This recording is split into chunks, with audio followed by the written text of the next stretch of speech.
Assalamualaikum warahmatullahi wabarakatuh. Halo semua, perkenalkan aku Vivi Devarianti Pratiwi Ahmad dengan NIM 2310132220095.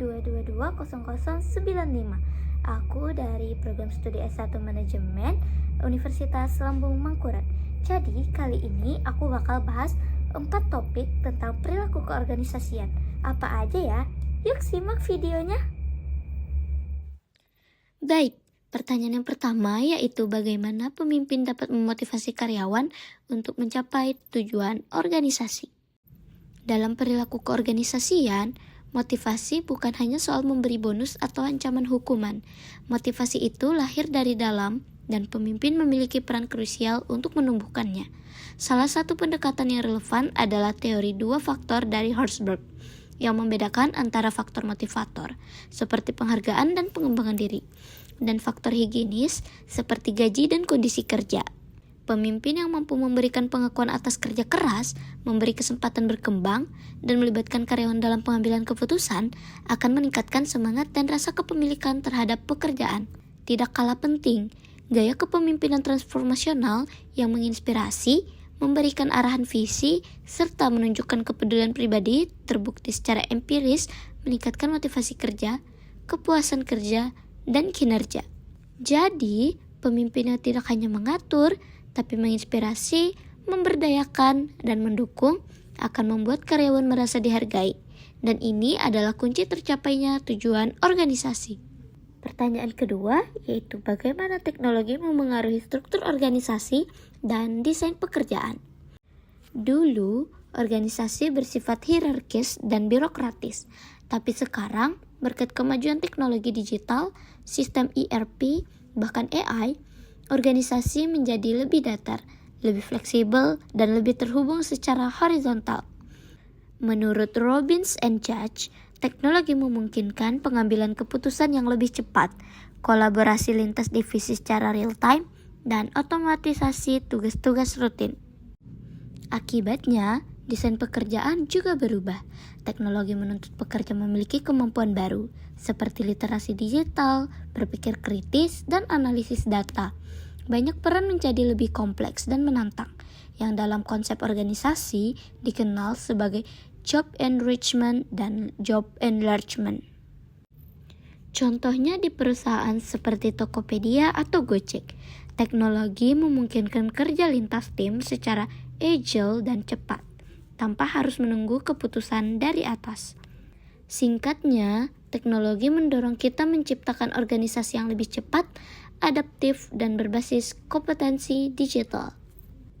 Pertanyaan yang ketiga yaitu peran komunikasi dalam membentuk dan mempertahankan budaya organisasi. Sekarang mari kita renungkan, apa jadinya budaya organisasi tanpa komunikasi? Budaya organisasi adalah nilai, norma, dan perilaku kolektif yang hidup dalam organisasi. Dan semua itu dibentuk serta dipertahankan lewat komunikasi. Menurut teori motivating language dari Mayfield, pemimpin yang mampu menyampaikan arahan secara jelas, memberi makna pada pekerjaan, dan mengungkapkan empati akan menumbuhkan budaya organisasi yang kuat. Contoh konkretnya bisa kita lihat bagaimana perusahaan seperti Google menjaga budaya inovatifnya.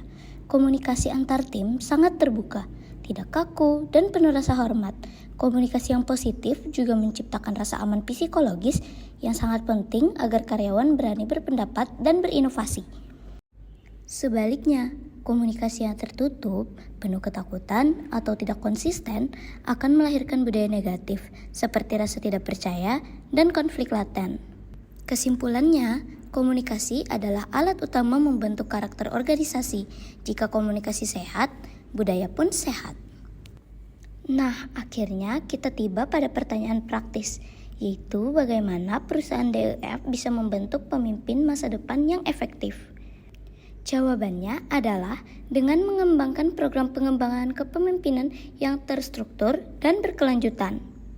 Langkah pertama yang bisa DEF ambil yaitu DEF harus mengidentifikasi potensi kepemimpinan sejak awal, menggunakan asesmen psikologis, evaluasi kinerja, dan feedback 360 derajat. Lalu, DLF perlu menyelenggarakan pelatihan berbasis teori dan praktik. Materinya bisa mencakup gaya kepemimpinan efektif, komunikasi motivatif, hingga manajemen konflik. Tapi nih ya, teori saja itu tidak cukup, teman-teman. Harus ada coaching dan mentoring, di mana calon pemimpin didampingi oleh atasan senior, diberi tantangan proyek nyata, lalu dievaluasi kinerjanya. Ada juga loh yang tidak kalah penting, yaitu evaluasi berkala. DLF harus menilai efektivitas program, melakukan penyesuaian, dan memastikan bahwa nilai-nilai kepemimpinan yang diharapkan benar-benar tercermin dalam tindakan. Jika semua itu dilakukan secara konsisten, maka DLF akan melahirkan pemimpin yang kompeten, etis, dan adaptif yang mampu membawa organisasi menuju performa optimal. Nah teman-teman, keempat pertanyaan ini sebenarnya saling berkaitan.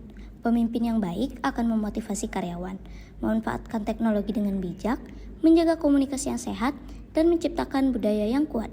Dengan memahami perilaku keorganisasian secara mendalam, kita tidak hanya bisa menjadi manajer yang baik, tapi juga pemimpin yang mampu membawa perubahan nyata di dalam organisasi.